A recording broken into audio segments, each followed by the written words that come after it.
In the early 20s, I landed a receptionist job in a sales office at a manufactured housing community.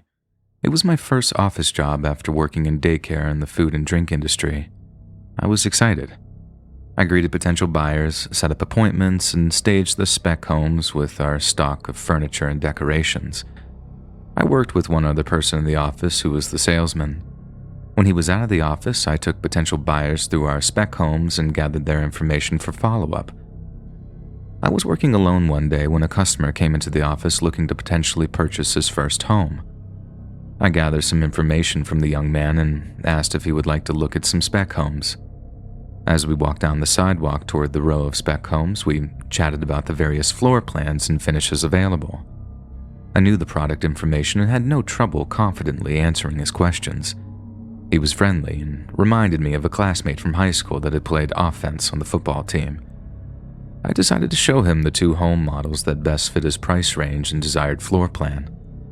Since I shared most of the technical information during the first home tour, I gave him some space to freely look around the second home.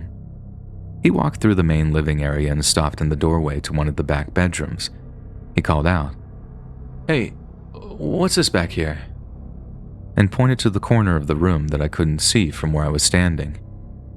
I knew these floor plans by heart, so I politely answered that it was a closet.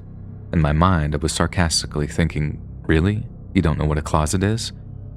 He chuckled and asked again, "No, really, come here. What is this back here?"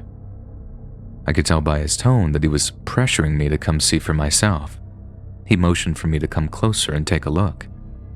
His tone was friendly, but his requests just didn't make sense, so I paused.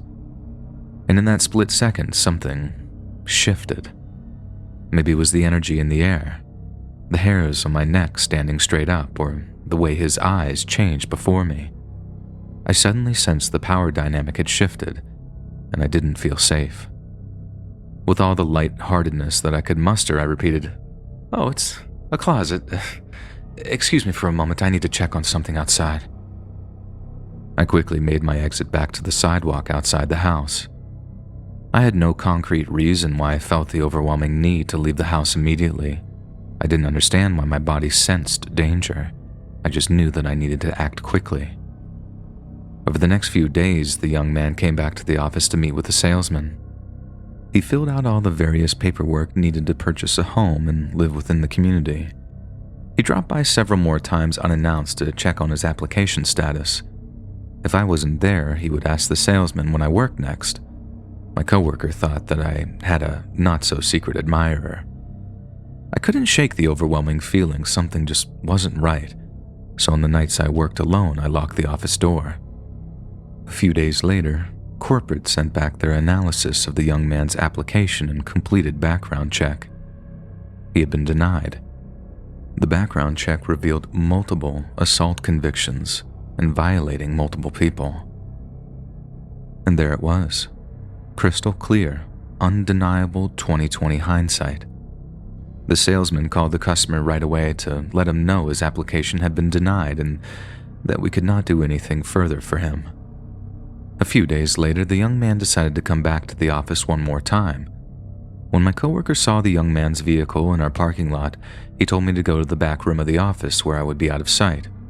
And just like the times before, the young man entered the office asking if I was working.